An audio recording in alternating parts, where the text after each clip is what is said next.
bottom, here's the housekeeping rules again. On the tab at the bottom, you see two tabs, one for Q&A and one for chat. If you have any questions, burning questions, type them into the Q&A tab and we'll answer them at the end of the session.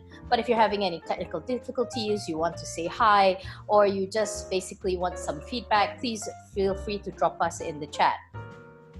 Today, it is our absolute pleasure to have with us Mark Withington, ICDM faculty and managing director and co-founder of Clerical Communications Singapore. His topic today is readiness, response, and recovery. It speaks to, I think, the one question we all have.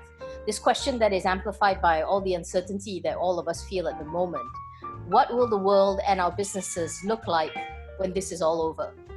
And in fact, as a business, when your feet is put to the fire, how did you as a company act? I'll now hand you over to Mark. Hello, good afternoon, everybody. I'm going to hopefully be able to assume that everyone can hear me very clearly indeed. It's a pleasure to be able to speak to you today. And I think just to follow on from what Nadia said, this is a critical time to be thinking about all aspects of crisis communications.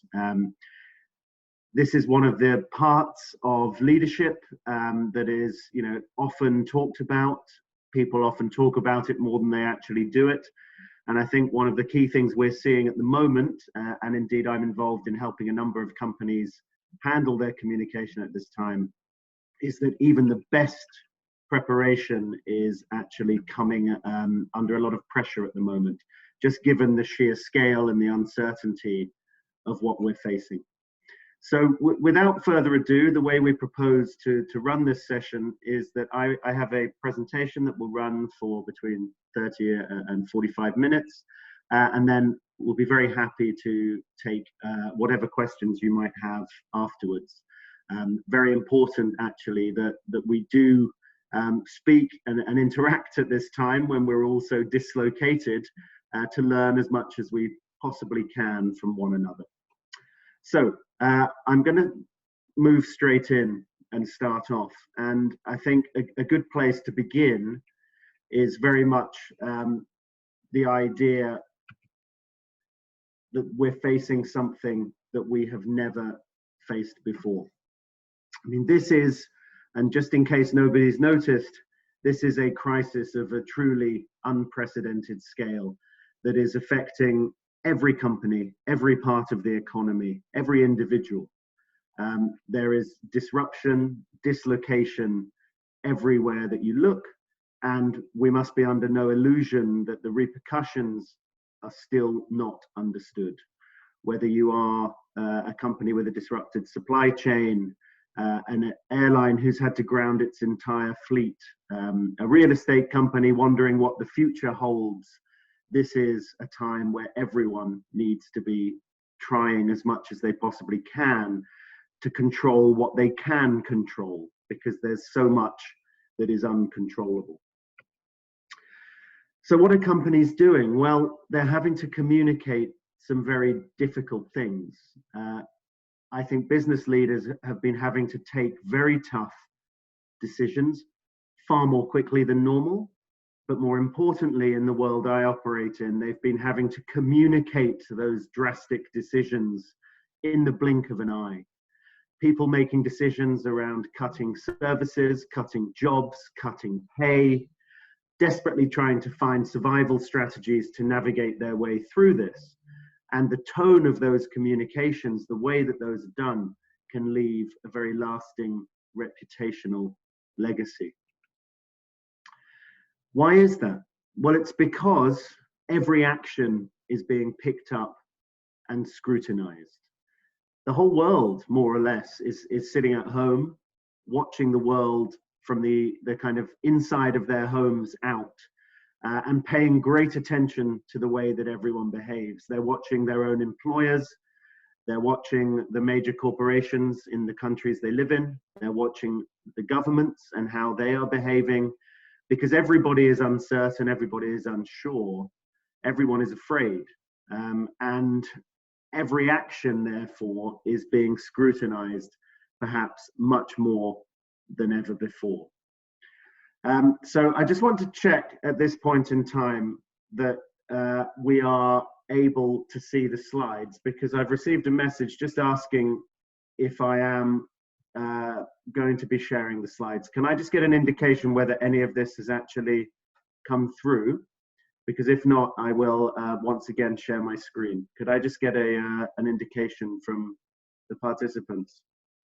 Okay, so let's just move on. And if I can just confirm now whether you are indeed seeing that screen. Excellent. Triumph for the chat function. Thank you, everyone. So every action is being picked up and scrutinized. And it's a very difficult time to be in a position of leadership. Governments and leaders are being expected to perform, and we mean by that to also perform publicly, to step forward, to step up, and to actually communicate clearly and reassuringly what they are going to do. We've seen that with governments around the world, Malaysia no different, rapidly worked out economic stimulus packages that are announced only for moments later, new measures to be introduced, because we start to get a clearer picture of what the world is facing. And it's no different in the corporate sphere. Everywhere you look, you are seeing corporations having to announce, as I said, very difficult measures.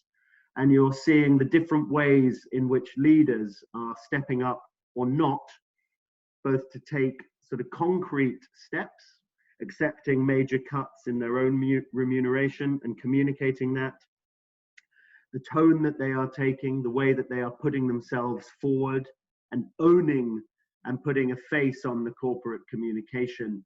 They are reacting to an expectation, not just among their own individual sort of employees and stakeholders, but also the wider society. The governments, the media in the countries and the regions they operate in are wanting to see what people are doing and are expecting leaders to step forward at this time. And the impacts are not always what you might expect. This is not purely about how the company bottom line is being affected by this crisis. It's about all sorts of aspects. If we look at the left side of the screen, is a reference to how Amazon employees were threatening strike over the safety precautions they were being provided with. There's great scrutiny on the way that companies are treating their employees, on the emphasis that they are putting on health and safety. The business story is not just about money, it's about people, and that is getting a lot more scrutiny than ever before. Companies and their ability to perform as well. It's not just about whether or not they can operate, it's about how they are able to deliver a continuity in service. And even if you're in the lucky position of being in an industry that is seeing much greater kind of demand at the moment, like Amazon, there are other issues there. Can you cope with the demand? Can you cope with the new expectation and reliance that is being put on you? Because perhaps you were a disruptive force a short time ago, now you are an essential service. And the expectation level on you for your service level, but also your communication and your ability to manage and reassure stakeholders is that much higher. And then we talk about the digital age. All of this is happening at a time where, and this webinar is a great example of it, where we are all dislocated. We are living our lives through the virtual and the digital sphere. It's been an intensification of what we do in our everyday lives, but we must be under no illusion that there is a lot more activity on online channels than there was before. There's a lot more information being shared. There's a lot more misinformation being shared. And there's a lot more commentary, scrutiny, skepticism occurring in places where you may not be able to find it easily, and where a groundswell of opinion can form against you, sometimes before it is visible. If we talk about misinformation, there are multiple examples around the world, but governments and corporations are finding that they have to correct misperception, they have to correct actual willful misinformation. There are people who are seeding willfully inaccurate reports into the online sphere, and having a strategy to be able to deal with that is one thing. Being able to spot it and make sure that you find it and are able to start addressing it before it takes on a very viral kind of life form that makes it feel like fact is extremely important. So that's the reality of where we are right now. It's a relatively disconcerting position to be in, but what we want to talk about today are some of the things that we can do to focus the mind in being able to navigate through this. And we referred earlier to the survey that's been done by ICDM. And I think one thing that jumps out to me from this is that even before the world changed, and even before all of the additional issues and considerations I've just been running through, the number of people who felt that they were prepared for COVID-19 and had a business continuity and crisis management plan that was implemented was only 62%. That's 62% at a point in time before the world started changing on us on a daily basis. It shows quite how much the gap is. And it's a gap that may only continue to widen, because if we look at another bit of data from the same survey, it just helps us to focus our mind on really how long-term an issue we're dealing with at the moment. This is not just a shock. This is a shock that moves through downturn into a trough that will gradually turn into an upturn and will hopefully then become a recovery. But the received wisdom now is not talking about the middle of the year for getting anything more back to normal. It's talking about the end of the year. We are looking at business sentiment that really sees, majority see major risk of recession. Many see a risk of extreme depression. And this is going to be a very difficult time for companies to have to navigate their business. But in this strange and dislocated world we live in, where we're separated from our stakeholders and where the world is moving very fast, we are also facing far more communication challenges than ever before. And we thought that we would just sort of try to summarize and focus the mind on what really has changed with regard to the COVID-19 communication situation, and what companies, directors should really be thinking about in terms of their reputation in this time. And I think it is accepted that there is a new normal, and that for a while, the main priority is going to be getting through this season, and hopefully, if done well, getting through with enough support from stakeholders.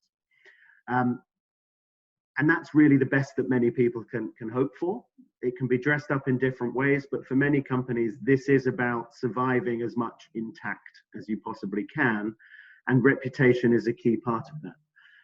And how companies respond in these unprecedented times, because they are under so much scrutiny, because they are being watched, because they're having to move so quickly, and their actions are impacting all of their stakeholders, their employees, there is going to be a direct impact on reputations for the long term. Many people may have been consumed by operational response in the immediate in the immediate lockdown measures and the sort of disruption to the economy. But what's important is not just getting the operational right. It's how companies behave and communicate as well that's going to have a reputational legacy. And just to recap on what companies are facing, they're suffering business disruption. They're suffering loss of earnings. They're suffering distress. They're going to have to take difficult decisions about this. They're going to have to communicate difficult cost-saving decisions. They're going to have to try to reassure stakeholders, shareholders, investors through this, maintain the confidence of clients, maintain the confidence of customers. It is no mean feat. They're having to do this all at a time where they're dislocated from their clients and their new business prospects. It's very difficult if you're a business that was used to holding face-to-face meetings, running face-to-face events or showcases. You have to now move that online. You have to be compelling amid the sea of noise, and try to build and maintain your relationships, your new business pipeline, your new business generation. And it's very interesting to explore how companies are looking at that. The added challenge, as I've mentioned, is employees. The employees who you need to help and pull together and work and drive the business, who you need to communicate difficult things to, have had to evolve their working practices extremely quickly. The shift towards remote working is very challenging. The dynamics of teams and structures, communication have been changed. And when big things are happening, internal communication has probably never been more important. And then when you look at the outside, the media and the way they're working, the way they're behaving, what they're reporting on and how they're reporting, that has changed too. And there are added challenges for companies in being able to interact in the way that they did before. Newsrooms are disrupted. Journalists are mostly working from home. Communicating them is more difficult. Contributing to programs is now a remote undertaking, and people who may have been comfortable even in front of the camera can sometimes find it very difficult to be speaking to you as I am now on a remote link. And the way that the media and the news agenda is operating, it's obviously very much relating to the pandemic. So trying to work out how you can tell your story in this time so that you can still get positive news coverage without appearing to be taking advantage of the situation, getting the tone right is very important. And you could say, well, let's not communicate at all. But then we come back to this point that your clients, your peers, your competitors, your employees, the government, everyone's watching how companies are behaving. And there's an expectation of positive contribution to society that's under even greater scrutiny than ever before. So it truly is a very difficult and unprecedented situation. But luckily, there's a way of thinking to help focus the mind through all this. And these are the three areas, the title of this session today, about readiness, response, and recovery. Because when faced by all this, you need to try to build up some kind of structure and response process that can give you comfort that you are prepared to be able to face what is coming. We might be in the deep of this, but we definitely have not seen everything, and we can look forward and predict the risks of what we might face in the upcoming months. And there's a very important piece of work to be done at a corporate level to be ready for, I mean, very hard to predict with certainty, but for likely scenarios that might unfold, worst case scenarios that might unfold in the coming months. Because it's that readiness, it's that preparation that can allow you to respond and respond quickly. And I think we've been talking there about just how much more need there is for speed of response. And it's speed of response that is able to limit damage. And the final point is about recovery. And there are two levels on this. One is that if any company has been through a difficult situation, has been through difficult measures, has had to make drastic decisions around workforce, there is going to be a need to rebuild trust internally, rebuild trust externally. But also, everyone is going to face a decision about how and when they decide as a business that the world is recovering sufficiently for them to start to go back out to market and start communicating, selling their services, promoting themselves. And getting that timing and tone right is also going to be very important for how people trust and how people view companies in the future. So all of this ties in very much to the idea of reputation. So we're going to move through these different phases before we get into a position of having a little bit more discussion. Starting, of course, with taking a closer look at readiness. How do you make yourself ready? And we'll start by just sort of talking through some of the common steady state steps, and then we'll talk a little bit more about now. So what you need to do is make sure you know the threats and do some work on predicting the issues. That is difficult at this time, but even in the thick of unfolding and changing macro situations on a daily basis, it's very important that companies are able to take a step back, and maybe this is where boards can be particularly useful, to take a step away from the day-to-day fighting in the trenches and really make sure that some strategic thinking is done about what the threats and the potential issues really are. There's a great need and an opportunity, especially if things are perhaps a bit quieter than normal, to ensure that your people and your infrastructure are strengthened in this time. Worth a good look at whether you have the right people internally to be able to help and do this, or if you need to look outside, whether you have the right sort of physical infrastructure and physical operational business continuity planning in place on which you can build your communication response, because if not, you really do need to make sure it's there now. And once you've got this in place, then you can start to think ahead. You scenario map, and you can start to think through and prepare, possibly pre-agree at a management or board level, what your actions might be in certain situations and what the types of messages might be that you would need to send. And I think that is crucial, and don't please underestimate how much work that can take to try to think through and model through what you might face. But doing that in advance means that you've done it in peacetime to a degree. You've done it when you've got time to think. And right now, when you get hit by a major situation, you may not have time to think.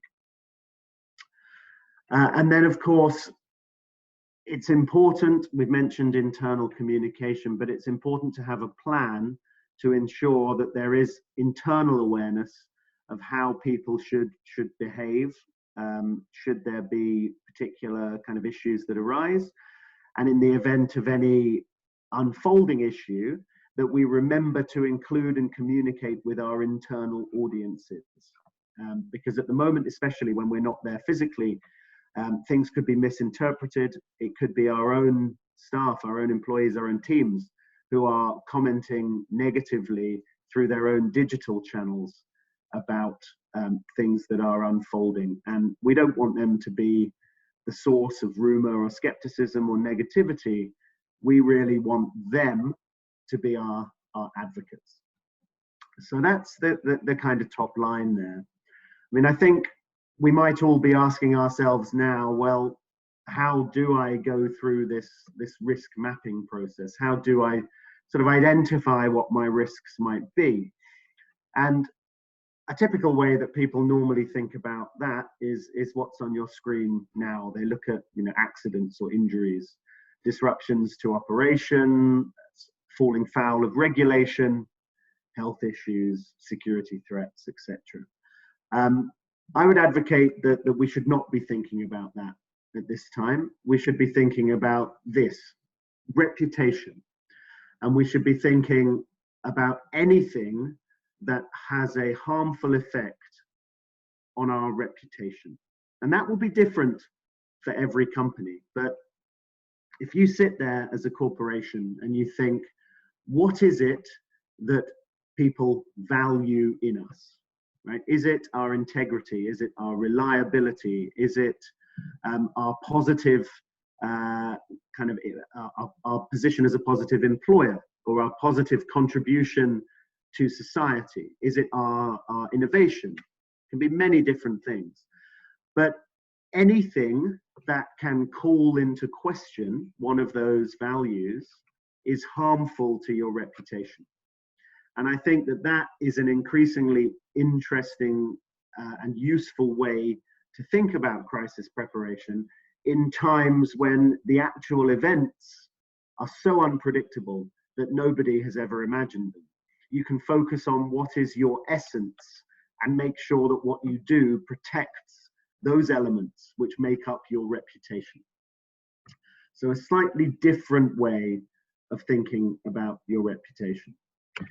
And so when we talk about being prepared, I mean, really, I think we're saying to you that the top thing you should have in your mind is that you are very clear of your values and of what your stakeholders value in you, and make sure that you predict what events or eventualities could happen and how they might impact on those values, and try to frame your preparation around that. There is a lot that you can do to prepare, but right now, I think, you know, one of the things that we are finding in the crisis management and crisis communication sphere is, as I mentioned earlier, that no amount of preparation has been able to deliver a kind of playbook that works in a scenario that is just so unprecedented and so unpredictable. So the people who are finding themselves best placed to respond are those who are practiced at thinking on their feet, at applying a set of principles, applying a sort of understanding of what they're trying to protect, and being able to move nimbly and react quickly in order to do that. And those who have been through drills, practice exercises, where they've had to think on their feet, are finding this easier than others. We're definitely seeing that in a lot of the different companies that we work with. What is guiding people through this is experience. And if they don't have real experience, then simulated experience is a good substitute. If you don't have either of those, you want an experienced guide at your side, whether that is somebody in your team, management team who's experienced, or a board member or an external advisor. Experience that can help adapt to dynamic and unexpected situations is very important. But there are practicalities. I mean, clear and well understood SOPs of what to do around convening a crisis team, around internal communication, very important. Rigor around predicting and mapping the risks, also very important. And there are pre-prepared materials that you can create in order to help you. Many companies have crisis manuals. Some of them are based on the operational risk that I outlined a moment ago. Increasingly, we are creating them for clients so they are more focused on identifying risks to reputation in the way that I also described. And I think those are being found to be the most useful at the moment. You can prepare holding statements for different eventualities. At the very least, you should have thought through what are the values that you want to communicate in the event of a crisis. You know, to what extent do you want to ensure that you are making it very clear how much you care, for example, as opposed to being very factual, financial, or clinical in your communication. It's good to think these through in advance. Try to create lists of preemptive questions and work through how you might answer them. And make sure you have the right kind of checklists to work through to focus your mind when you're faced by something that is very fast moving and very difficult to navigate. So that's a little run through the idea of preparation, but the whole purpose of preparation really is to give you confidence and to create the right conditions to be able to respond in the most effective way that limits the chance of an issue that you're facing becoming a real reputational crisis where your reputation is in jeopardy or indeed is damaged. And I think it'd be helpful to run through some of the general considerations that we would advise around response. At this point in time, when there are so many different sources of information and so much rumor, speculation, confusion, misinformation, one thing that is key is quickly establishing yourself as the main source of information. And that can be for your staff, for your stakeholders, or indeed for the media, but it is critical. What we're seeing in communication around COVID-19 is an expectation that companies are putting their own sort of financial performance, their own corporate considerations, that they are putting them to the back, and that they are bringing forward their care, concern, compassion, and protection for their staff or their customers or whoever it might be. And we always, in crisis communications, we try to remind companies as much as possible that when they find themselves in rooms, as often happens in a crisis situation, surrounded by lawyers, by people who are calculating financial impact and so on, that the human element, the compassion, must always be in the room. And actually, as crisis communication advisors, we often find ourselves being the ones who have to be the voice of that compassion. We're in a difficult position at the moment where everything is moving so quickly. There's a lot of unknown. It's very difficult for anyone to emphasize that they are truly in control of what is happening. So what can you do when you cannot, hand on heart, say that you have got this under control? Well, what you can do is you can emphasize the actions you are taking. You can put forward and make sure it's clearly understood that you have a plan, that your plan is based on sound thinking, but that you have a number of action points that you are working through in order to make the best of this possible. That in itself will communicate to your stakeholders that you are taking as much control as you can. And again, as advisors, we often find ourselves talking to people who feel it difficult to communicate because there are still unknowables.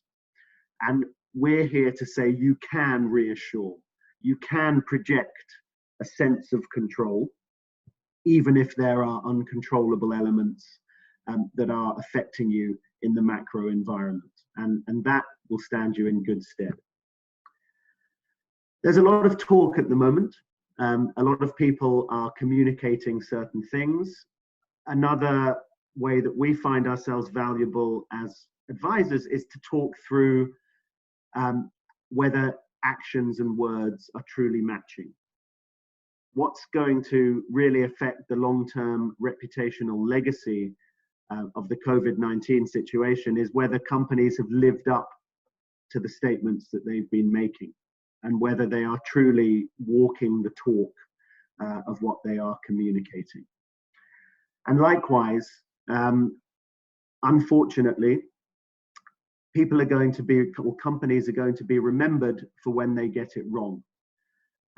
Companies who have failed to get their facts right or who have made mistakes. So, you know, while we are talking about speed, we are also talking about accuracy. It is very important to make sure you have the right fact-finding SOPs in place internally to ensure that you are communicating accurately.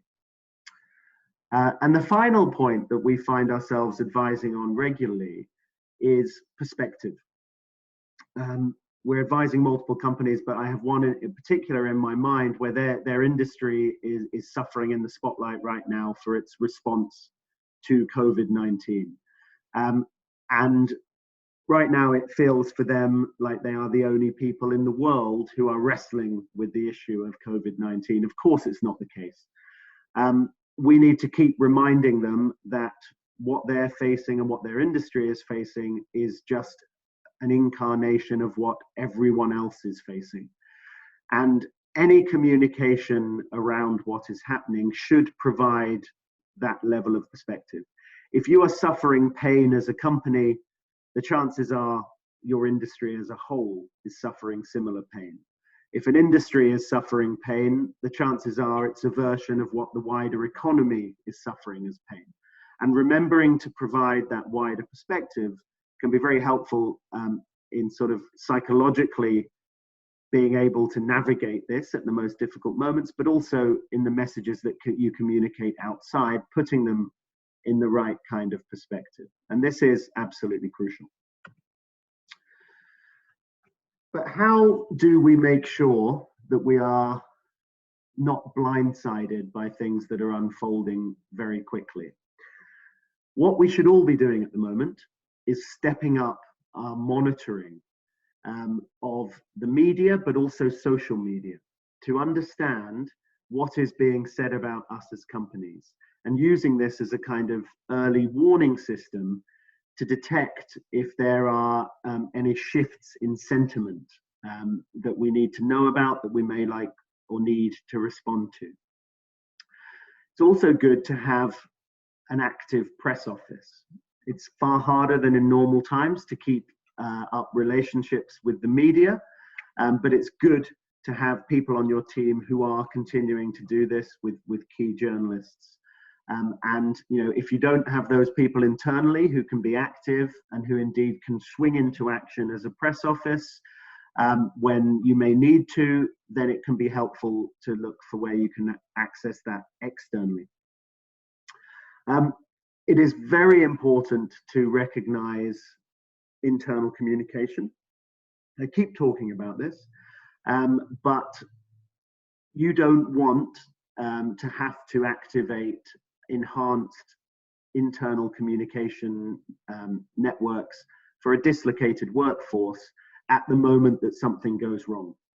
Far better that those are built up, tested, used, you know, for more state of normal steady state communication, than you have to actually activate those when something is going very horribly wrong. So those are some of the things that you can do at the outset. And then if there is a major issue that you have to address, it's really important to remember the need for speed and the critical nature of that first hour, as it's called, but actually in some cases, waiting an hour is far too long. But what are the things you need to keep in your mind? You need to keep in your mind that you have to get your facts straight, right? That the information you get internally can change. You must keep checking it. You must make sure that you are a credible source of correct information. We're all dislocated. We're all spread across the place, and we're not coming into physical contact with one another. But the challenge is to make sure that decision making is coordinated and centralized. You want to make sure that you have tried and tested the activation, for example, of your crisis response team, your crisis communication team, to make sure that they can swing into action immediately.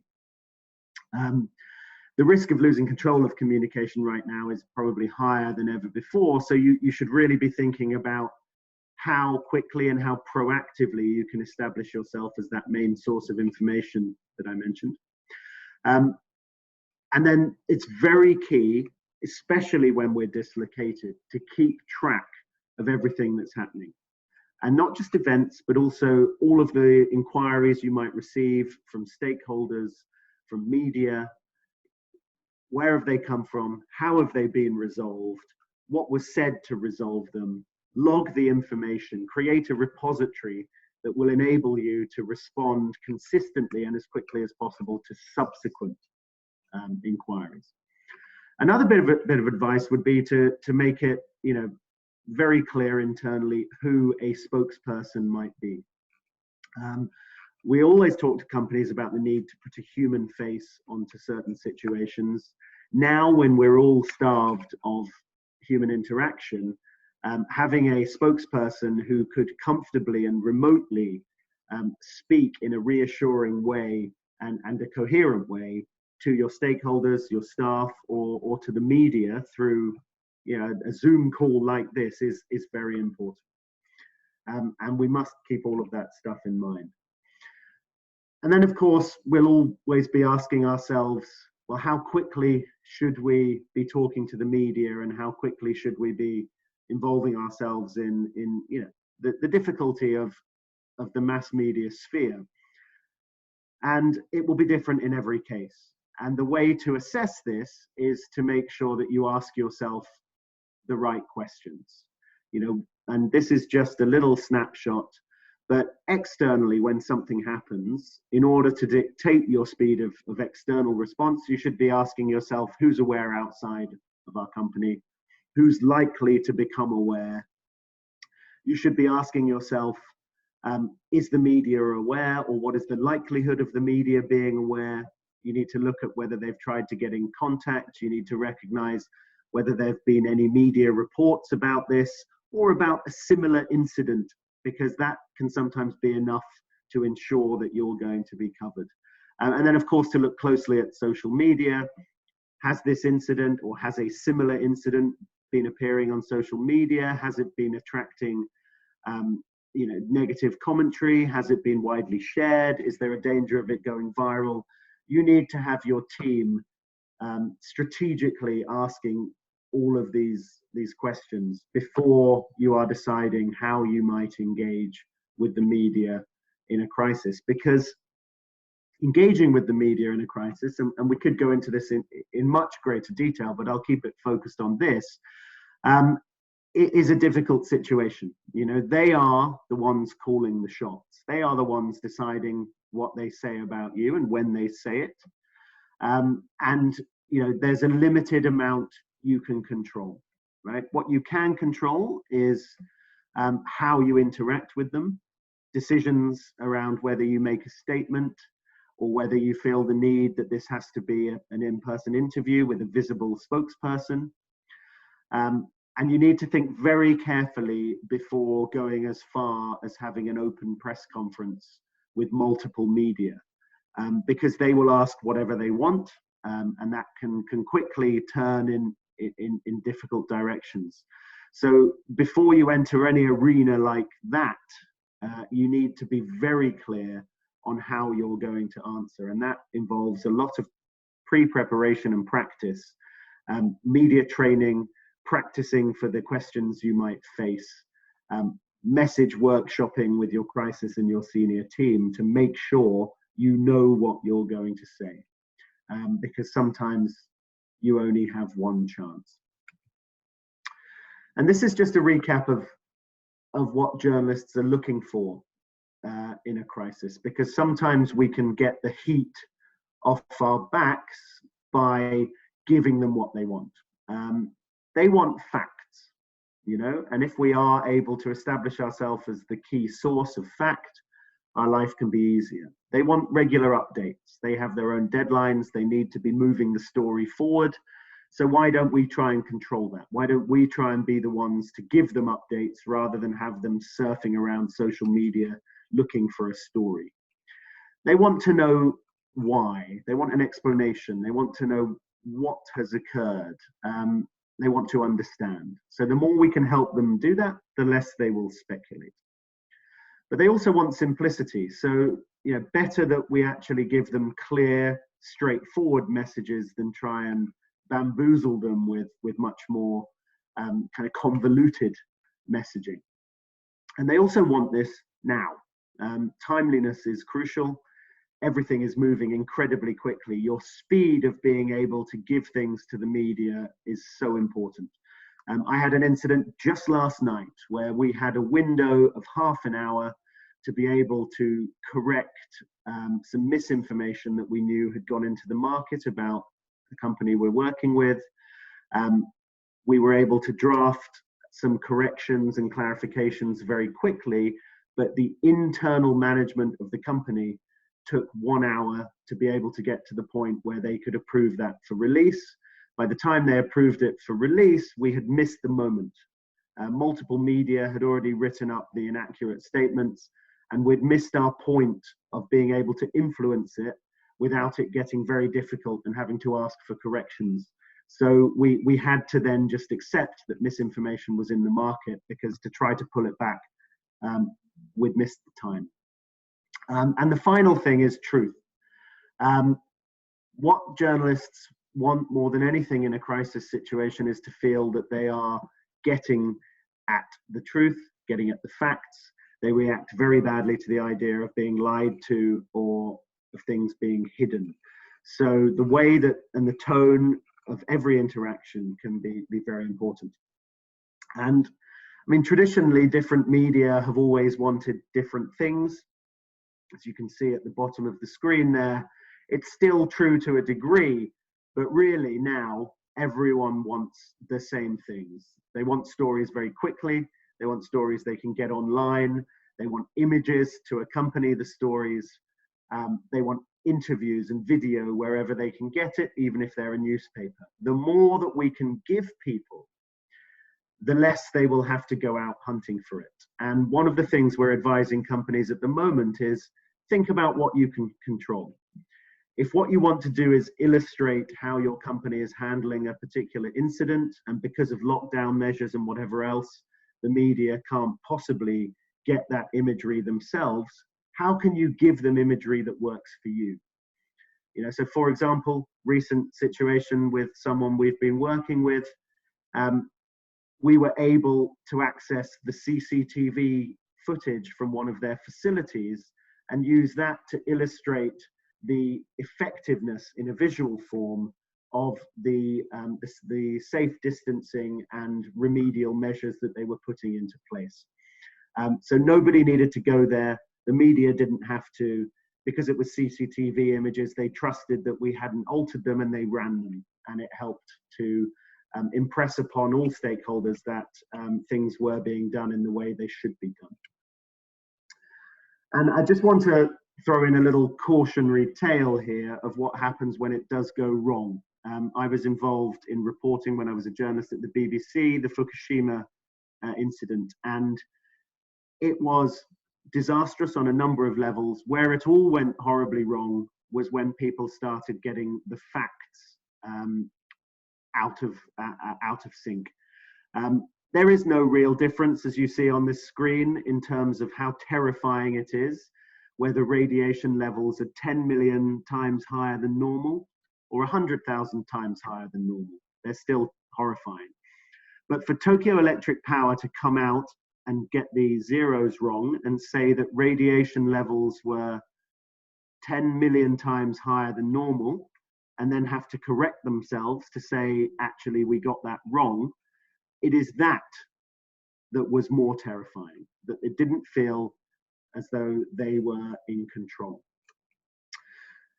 So, a couple of things just to finish this up. It is crucial as we approach crisis situations to make sure that you're very clear on what you're going to say. And framing your messages, companies are very good at producing very long briefing documents that run to many, many pages that spokespeople can never remember what they're supposed to say. Keep it simple.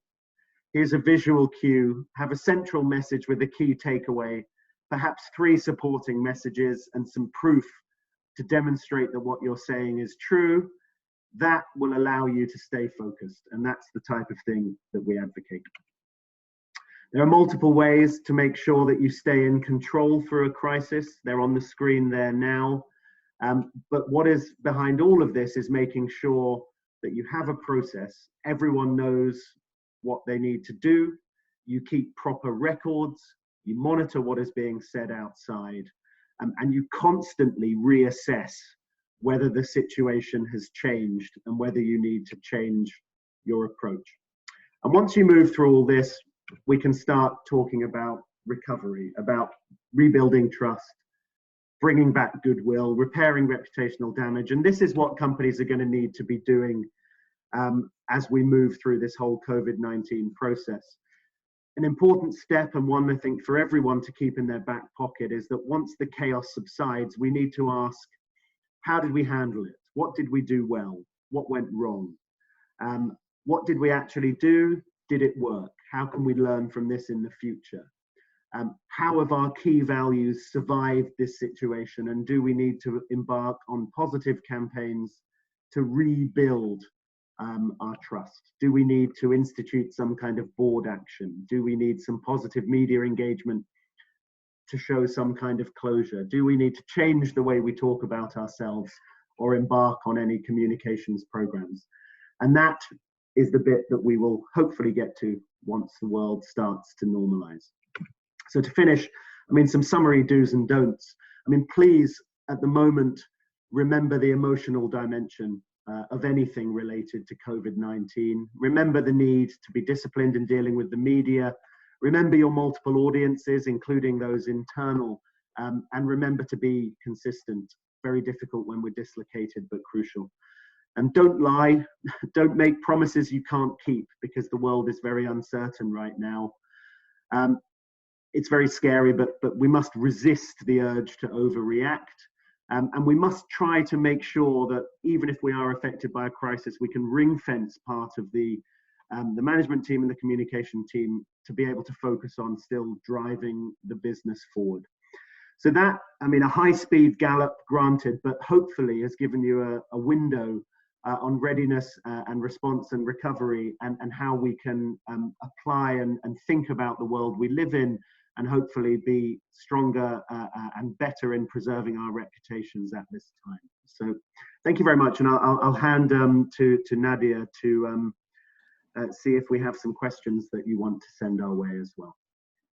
Thank you very much for that, Mark. We definitely have quite a few questions. Our attendees have been actually quite busy as well. And thank you very much, firstly, for that presentation. Journalist to journalist, it strikes very deeply, especially in these current times where we're used to having a studio, we're used to having our camera guys, and now it's just us, sometimes a phone, and we're still expected to kind of get the message across. So that I definitely feel it's an interesting time for everybody to adapt. We have a question here from Ms. Lynette. She's the CEO of Financial Planning Association of Malaysia. And she says, different crises have different effects, but I assume she's also asking, is there one sort of standard playbook for dealing with a crisis, or do you need to come up with a brand new one every single time? I think what I've been trying to drive at here is that what you're never going to be able to do is have a playbook that is perfect step-by-step guide to an individual crisis.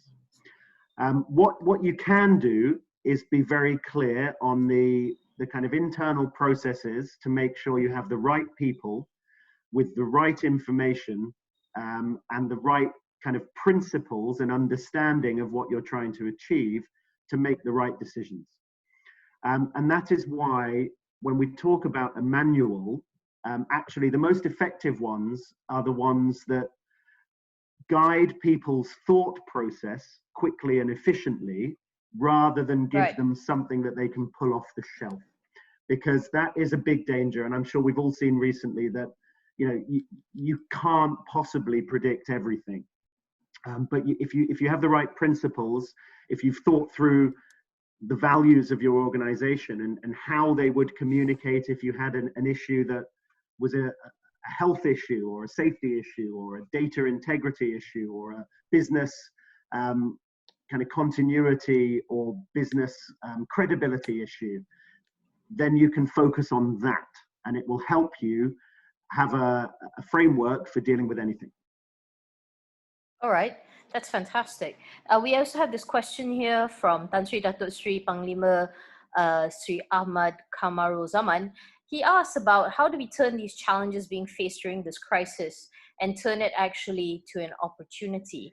And this is my follow-up question actually, is that we talk a lot about accuracy of information, getting it across, but in this day and age, cancel culture, I hate that term, but it's true. Cancel culture is very, very real. So if you do slip up, if you do mess up, how do you get back to making sure that your message is still out there? Yeah, I mean, absolutely. Look, why don't I take that second question first? Mistakes will be made, right? And even if mistakes are not made, companies are finding themselves, governments are finding themselves in the situation where they announce something one day and the next day they have to come out saying, you know, whoops, the world is a lot worse than we thought, so we're now having to re-announce a completely different set of approaches.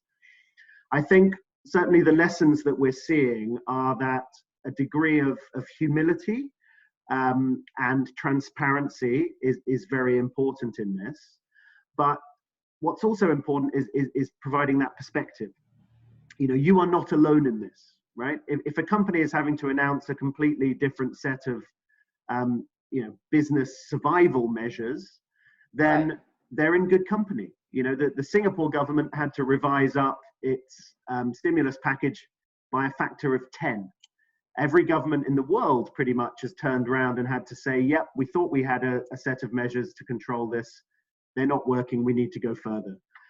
So transparency is critical. If you've made a mistake or you've had to revise something, don't hide it, call it out, own it, explain it, and move on, would be my advice.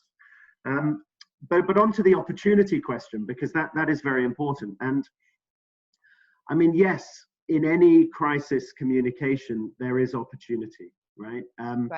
Just because there is a bad situation, it doesn't have to be a reputational crisis.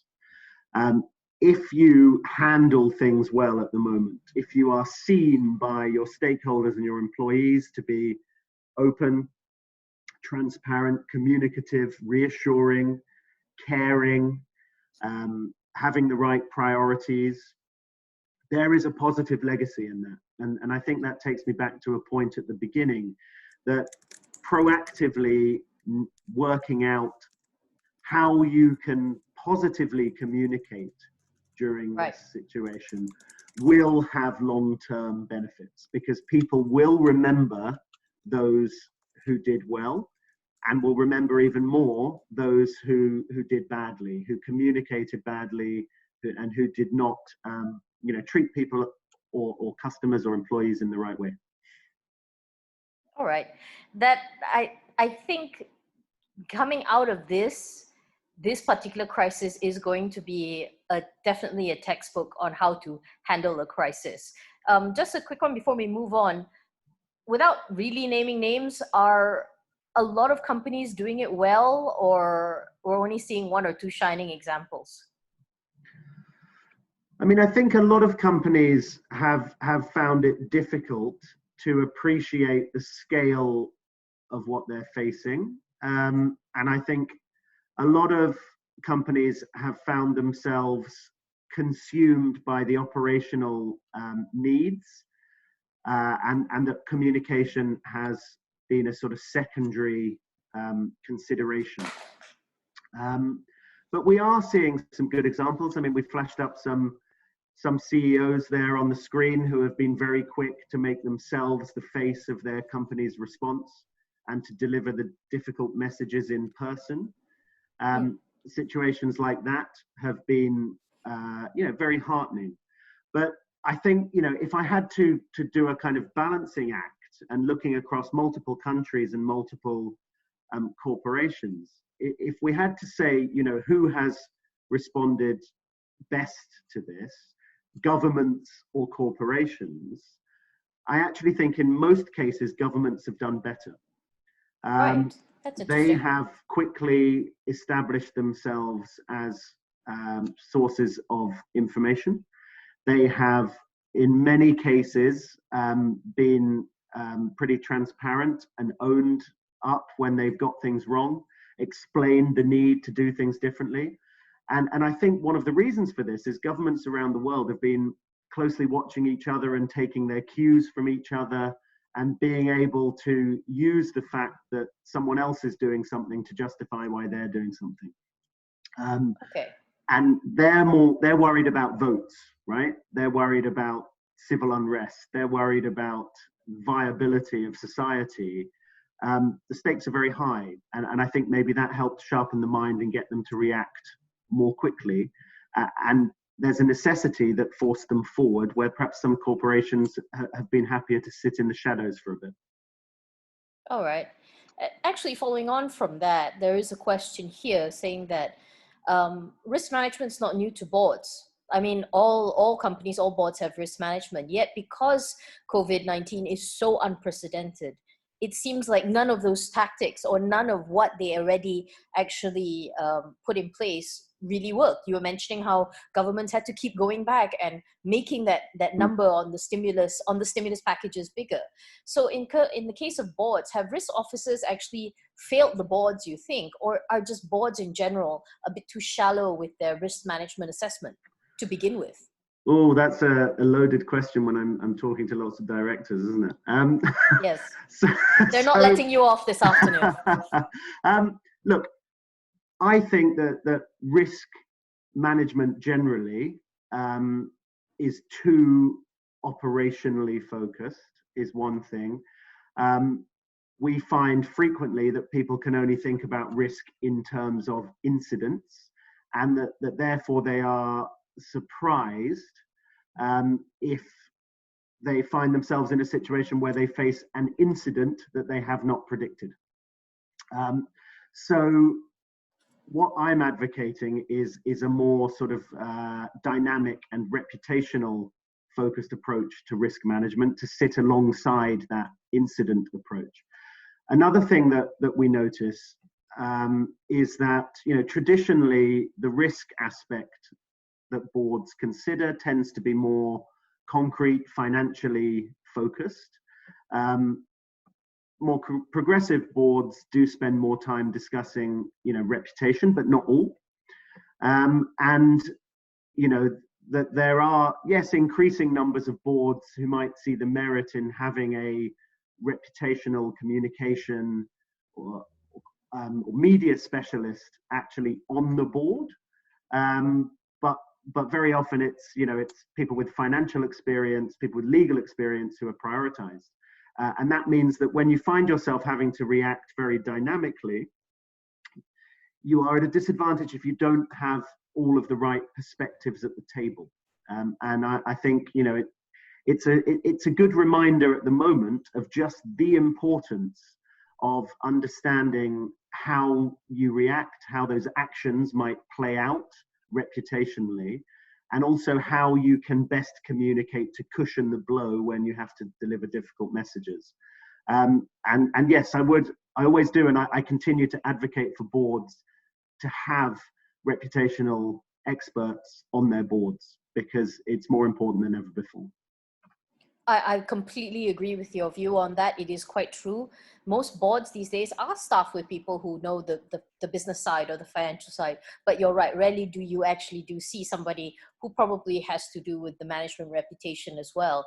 Actually, Nancy Sisim here actually asked this question, saying that, you know, this relationship with the boards is more important than ever. Do you have any quick tips to get maybe a strong opinionated CEO or a board to buy in that communication is a vital function, especially at this time? Do you have any tips for maybe softening it in and making sure that they understand how important it is at this point? I mean, look, CEOs, boards often they react to numbers, right? So if you can find numerical examples of where companies have lost significant value as a result of the way that they have handled certain situations, that can be very effective. And, you know, we may well find that this COVID situation throws up a number of those examples that will be very fresh, where we're able to point to one company who has survived and who communicated well, and one company who has failed and who didn't. And this may help. This may help. Another, I mean, we all know what it can be like, where you have a business leader, a CEO, who feels that they deal with the media on a daily basis, that they're cleverer than the media, that they needn't practice. Training is very important. Some CEOs won't, submit themselves to training, but they might submit themselves to a media masterclass, for example, and putting them through their paces with a very rigorous, perhaps a former journalist, in a very practical, focused, skills sharpening session can, yes, it can give some sharper skills, but it can also really help them to appreciate the importance of communication and the pitfalls of getting it wrong. And we often do that kind of work and that kind of training, and we're brought in sometimes by boards or by other parts of the business and given the mandate of we need you to break down our CEO so that he realizes right how important this is. Okay, I can imagine that is quite a task. We have a question here from William Chong, who's the advisor CEO office of an insurance company. He mentions that one of the disasters that keeps happening in a crisis comes from the discipline of the employees in the company, who maybe add a bit more to the risk. Either they leave the crisis to the management or to manage, then share, and maybe their part in all of this. Do you have any experience that you can share about instilling discipline, this mindset of we're in all of this together, which, let's be honest, we are. All of us are in this together, whether willingly or not. Is there any way sort of instilling to make sure that that is the main focus going forward, rather than maybe other slightly more selfish ideas? Yeah, I mean, I understand. I could probably talk about this forever. I'll try and do it in a succinct way. From our experience, where you get that division between, management need to handle the crisis and we don't need to get involved, is when people feel dislocated. So if they are not well informed internally, if they're not made to feel equipped with information and part of the process, then of course they're going to feel that it's not their issue to worry about. So that internal communication and the way that you inform your employees first and make them part of the process is very important. There's also an aspect around how you communicate, and certainly at the moment, we're doing some work. I saw one of the questions wanted specific, so I'll tell you, it's around foreign worker dormitories, right? We're doing some work around foreign worker dormitories, and they're struggling with the COVID-19 situation. A decision was made very early that this could not be a management-led initiative, that the only way that this worked was if it was understood by everyone as a collective effort. And so every piece of communication has had as a key message an emphasis on how this is a collective effort, whether it's the frontline staff in the dormitories, whether it's the employers who put their workers in the dormitories, whether it's the workers. Everyone has been receiving the same consistent message that they have a part to play, and that was very much a strategy which has two benefits. One is it gets people on board in helping solve it, and the second thing is it removes that idea and that blame of people saying, why haven't management fixed this? Because they start to understand their part. Yeah, I think to be honest, unless you're doing a post-mortem at the end of this, the blame game I don't think it has any merit. But I don't know whether you feel that's also the case. But we have one last question before we sadly have to wrap up this afternoon. It comes from General Tan Sri Muhammad Ismail Jamaluddin, who's CEO of West Star Aviation Services. He's asking this poignant question: what are we missing now? Are we successful in breaking the chain? In this crisis, what is the area I think boards should definitely focus on just surviving or surviving completely intact? I mean, I think the idea of surviving completely intact is probably not going to be a realistic objective for everyone, right? Many companies are going to have to change during this time. So I think what's required is an acceptance that difficult stuff is happening, an acceptance that difficult, drastic decisions might need to be made, that internal employees will need to be asked to make sacrifice, that external parties will renege on contracts, or you'll end up in difficulty with them. What's perhaps missing is a clear sense that forget all the detail, right? What is going to dictate the future is how each one of those stakeholders is left, feeling and thinking about the company once this is all over. It's that essence of reputation. And if everyone feels as though the company was self-serving, lacking in compassion, and legalistic, then they're not going to come out of this with many allies.